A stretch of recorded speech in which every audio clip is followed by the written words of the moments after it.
ఓం శ్రీ గురుభ్యో నమ. శ్రీమాత్రే నమ.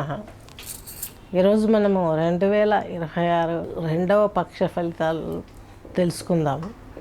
ద్వాదశ రాశులకు ప్రధానంగా తీసుకున్నట్లయితే మన సంస్థలో మ్యూజిక్ నేర్పించడం, థెరపీ మ్యూజిక్, అలాగే థెరపీ యోగా నేర్పించటం, జనరల్ క్లాసెస్ టేకప్ చేయటం, చెప్పడము, ఇవన్నీ కూడా జరుగుతుంది. అలాగే ప్రిడిక్షన్స్ కూడా ఇవ్వడం, మనకి రెమెడీస్ కూడా మనము ఈ యొక్క థెరపీస్ లెవెల్లోనే తీసుకోవడం జరుగుతుంది. యోగా ప్లస్ మ్యూజిక్ థెరపీ ద్వారా అనారోగ్య సమస్యల్ని కొంత తగ్గించుకోవచ్చు. మందులు పడాల్సిందే, దేవతలకు హోమము జపము చేయాల్సిందే. ఎందుకంటే దేవతలకి హవిస్సు రూపంలో అన్నం వెళ్తుంది, వాళ్ళు అడగరు. మనం హోమం చేసి ఆ హవిస్సును అందిస్తే అది స్వీకరించి వాళ్ళకు బలం వచ్చి అప్పుడు మనకు వచ్చే ప్రాబ్లమ్స్ను, నెగిటివ్ ఫోర్సెస్ని వాళ్ళు పక్కకు నెట్టేయగలుగుతారు.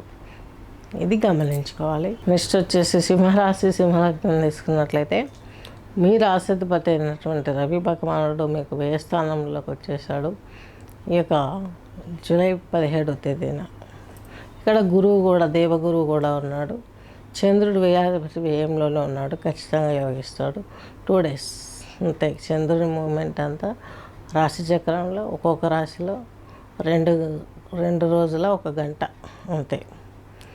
సో బృహస్పతి మీకు పంచమాధిపతి, అష్టమాధిపతి. ఈయన వచ్చేసి వ్యయస్థానంలో శుభం 6, 8, 12 అధిపతులు ఒక రాశిలో ఒకరు ఉండడం చాలా శ్రేయస్కరం. రవి మీకు లగ్నాధిపతి వచ్చేసి మీ రాశిధిపతి వచ్చి బృహస్పతితో కలిసి వ్యయస్థానంలోకి వెళ్ళిపోయాడు 17వ తేదీ. దీని మూలకంగా కొంచెం ఆరోగ్య సమస్యలు తలెత్తే అవకాశం ఉంది. పొలిటికల్ రంగంలోని వారికి కూడా ఇబ్బందులు ఉండే అవకాశం కనిపిస్తుంది. కష్టే ఫలి. సంతానానికి సంబంధించినటువంటి విషయాలు టెన్షన్ పెడుతూ ఉంటాయి. వివాహాది శుభకార్యాలు కలిసి రావు. పెళ్లి కాని వారికి లవ్ అఫైర్స్ ఫెయిల్ అవ్వడం జరుగుతుంది. దానికి సంబంధించినటువంటి సేకరణ కావాలంటే కాంటాక్ట్ చేస్తే చెప్తాము. దానికి సంబంధించిన పూజా పునస్కారం, ముద్ర, ఎవ్రీథింగ్ ఇవ్వడం జరుగుతుంది. చాలా జాగ్రత్తగా ఉండాలి. అమ్మాయిలైనా ఎవరైనా సరే కొంచెం ఇబ్బంది పడే అవకాశం ఉంది. ఈ యొక్క లవ్ అనే ఫోబియాలో ఇబ్బంది పడిన తర్వాత అది కొంచెం ఆ ఫోబియా దిగిపోగానే నువ్వెవరు నేనెవరు సొసైటీలో ప్రస్తుతం రన్ అవుతుంది ఈ సిచ్యువేషన్. కాబట్టి చెప్తున్నాను. నెక్స్ట్ వచ్చేసి మీకు 8th హౌస్లో శని, అష్టమ శని, ఇబ్బందికరమైనటువంటి ప్రాబ్లమ్స్, జీవిత భాగస్వామి కానీ పెద్దవాళ్ళ ద్వారా మీకు కానీ ప్రాబ్లమ్స్, అలాగే తండ్రి గారికి సంబంధించినటువంటి అనారోగ్య సమస్యలు కానీ ఇలాంటివి ఎక్కువ ఎదురెత్తున్నాయి. కాబట్టి చాలా వరకు చాలా జాగ్రత్తగా ఆలోచించాల్సిన అవసరం ఎంతైనా ఉంది. అలాగే నెక్స్ట్ వచ్చేసి కేతు మీకు దైవ బలాన్ని ఇస్తాడు, మంచి జరుగుతుంది. శుక్రుడు మీకు 3వ ఇంటి అధిపతి, దశమాధిపతి, స్పిరిచువల్ గ్రోత్ బాగుంటుంది. ఈ యొక్క సింహరాశి సింహలగ్నం వారికి స్పిరిచువల్ గ్రూప్, అలాగే ఈ యొక్క స్పిరిచువల్ యాక్టివిటీస్కి సంబంధించి సంపాదనలో పడ్డవారికి వీరందరికీ మంచి జరిగే అవకాశం చాలా స్పష్టంగా గోచరిస్తుంది. నెక్స్ట్ వచ్చేసి పిల్లల విషయంలో ఎక్కువ ఆలోచించాల్సిన అవసరం లేదు. వాళ్ళు బాగానే క్షేమంగానే ఉంటారు. నూతనంగా గృహం కానీ స్థలం కానీ కొనే ప్రపోజల్ కనిపిస్తుంది. అలాంటివి కూడా మీరు కొంచెం కేర్ఫుల్గా చూసుకొని జాగ్రత్తగా మోటివేట్ చేసుకోగలిగితే ముందంజ పడే అవకాశం స్పష్టంగా గోచరిస్తుంది.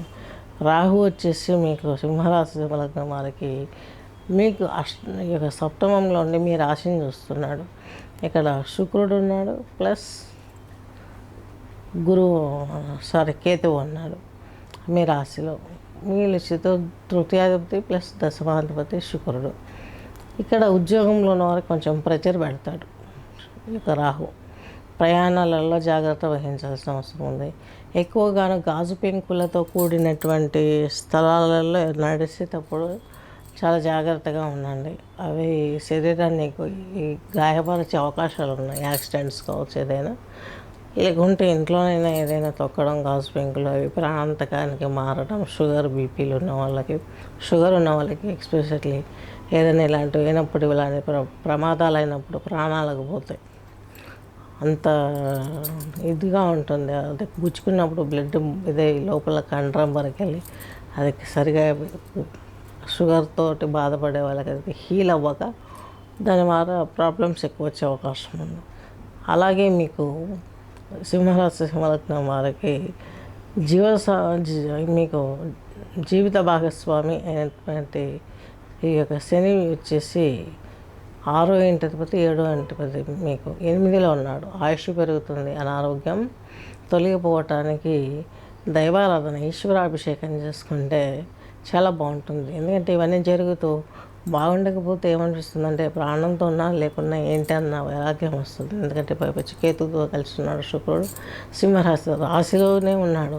ఆ భావన పెరిగిపోతుంది. ఆ భావన నుంచి బయటపడాలంటే మనం ఖచ్చితంగా పూజలు పునస్కారాలు ఇవన్నీ చేసుకోవాలి, యోగా చేసుకోవాలి, అన్ని రకాలుగా మ్యూజిక్ థెరపీ ఇవన్నీ చేసుకోవాల్సిన అవసరం ఎంతైనా ఉంది. కుజుడు వచ్చేసి మీకు దశమ కేంద్రంలో ఉన్నారు. పితృ సంబంధమైనటువంటి ఆస్తులు ఏవైనా కలిసి వచ్చే అవకాశాలు కనిపిస్తున్నాయి. నెమ్మదిగా మిమ్మల్ని మీరు చాలా జాగ్రత్తగా యాక్టివ్గా ఉంచుకోవటానికి దైవారాధన చేసుకోవడం. మీకు వచ్చేసి సింహలగ్నం సింహరాశి దేశ రాగం అంటూ అలాగే గాయత్రి మంత్ర ఉపాసన చేసుకోవటం, గాయత్రి మంత్రం ద్వారా శ్వాసను అటు ఇటు తీసుకోవడం ఇవన్నీ నేర్పిస్తాను నేను. నన్ను కాంటాక్ట్ అయిన వారికి పర్సనల్గా ఈ యొక్క సింహలగ్నం వారికి పృథ్వీ ముద్ర అంటే మిడిల్ ఫింగర్ని ఇలా పెట్టేసి చిటికిన వేలుతో రింగ్ ఫింగర్ని ఒత్తి పెట్టడం. ఈ ముద్రలో కూర్చోవాలి. ఈ ముద్రలో కూర్చొని దేశరాగం వింటూ చక్కగా శ్వాస మీద ఫోకస్ పెట్టినట్లయితే గాయత్రి మంత్రంతో ప్రాణాయామం చేయాలి. ఎలా చేయగలం అంటే ఇలా పెట్టి ఫస్ట్ చేయి సపోర్ట్ తీసుకుని అనులోమ విలోమ ప్రాణాయామం. గాయత్రి ప్రాణాయామం అంటే మీరేం భయపడాల్సిన అవసరం లేదు. అనులోమ విలోమ ప్రాణాయామాన్ని గాయత్రి ప్రాణాయామంగా ఎట్లా మలుచుకుంటాము? ఓం భూర్భువః స్వహ అంటే శ్వాస తీసుకోవడం, భర్గో దేవస్య ధీమహి అంటే ఓం భూర్భువః స్వహ, తత్సవితుర్వరేణ్యం అంటే వదలడం, భర్గో దేవస్య ధీమహి అంటే తీసుకోవడం, ధియో యో నః ప్రచోదయాత్ అంటే కిందికి వదలడం. ఇది ఇంతకు మించి పెద్ద ఏం లేదు. ఆ ప్రాణాయామం చేయాలంటే చేతులు సపోర్ట్ కావాలి, ముద్ర వేయటానికి కుదరదు. కాబట్టి ఆటోమేటిక్గా నాజిల్ మార్చుకునే కెపాసిటీ ఉండాలి. అది నేను చేస్తాను. కావాలనుకున్న వారికి నేర్పిస్తాను. స్వస్తి.